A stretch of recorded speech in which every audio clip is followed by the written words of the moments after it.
Welcome to this explainer, everyone. Today, we're diving straight into one of the absolute most dazzling and powerful civilizations in human history, the ancient Mali Empire.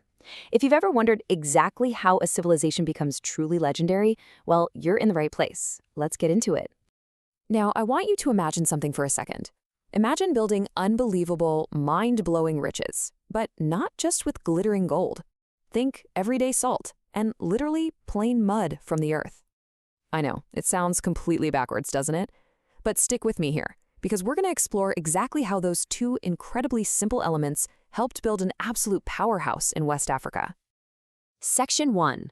The richest empire ever. Unimaginable wealth in the Sahara. So the year is 1324 CE. This is a huge year. This is the exact moment the Mali Empire stepped onto the global stage and showed off its staggering riches to the entire world, putting itself permanently on the map.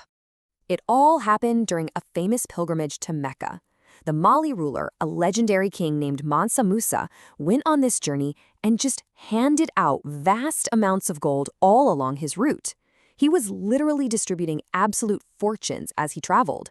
This massive flex instantly solidified his empire's reputation as a global superpower. Section 2. Gold, salt, and kings. The twin pillars of the economy. Now, while gold was obviously used to showcase all that immense wealth to the rest of the world during those royal trips, their everyday economy relied just as heavily on something sitting on your kitchen table right now: salt. Think about it. In the scorching heat of the Sahara Desert, salt wasn't just a seasoning, it was absolutely essential for preserving food and, well, surviving.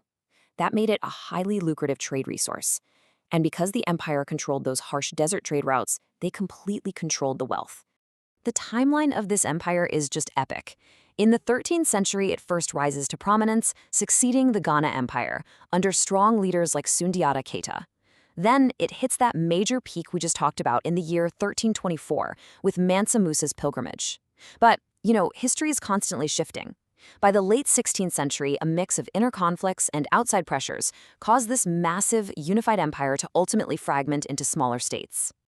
Section 3, Timbuktu, City of Scholars, the cultural hub of the empire. But at its height, wow, Timbuktu was this bustling, incredibly diverse hub filled with gorgeous mosques and massive universities.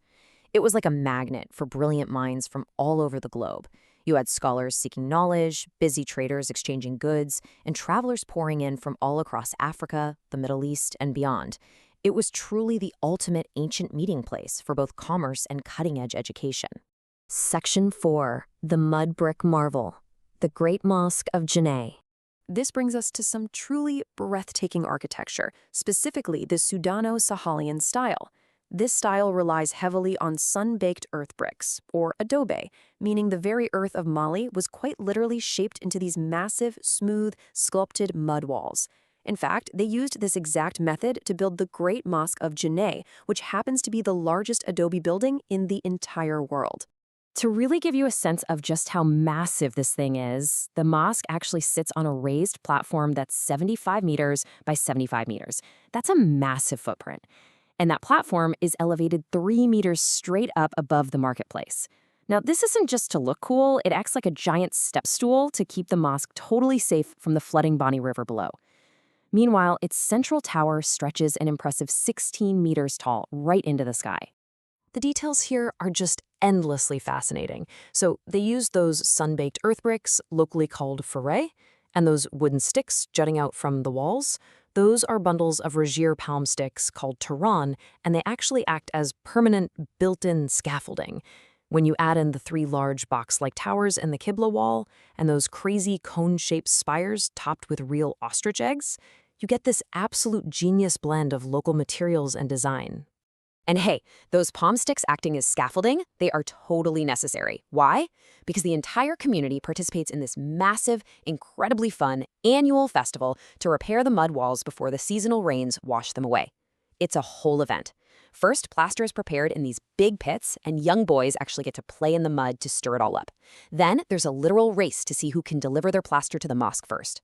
Finally, the men climb those built-in palm wood ladders to smear fresh plaster over the walls. It's such a brilliant way to maintain a building while bringing the whole community together. Section 5. The Empire's Lasting Legacy. How Mali Shaped West Africa. So even though the empire eventually fell apart into smaller states, its rich historical heritage absolutely thrives today. They heavily influenced the spread of Islam in the region, developed massive trade networks, and the epic story of Sundiata is literally still kept alive in local oral tradition right now. Plus, the incredible architecture of Djenné is fiercely protected, even achieving a historic UNESCO World Heritage designation back in 1988. It's amazing to think that the people of Djenné literally rebuild their history with their own hands, working together in the mud every single year to preserve it. Which leaves me wondering, and this is what I want you to really take away from this explainer, how might you help preserve the history of your own community? Think about what makes your town special and how you can work together to keep those stories alive for the future. Thanks so much for joining me today, and I'll catch you next time.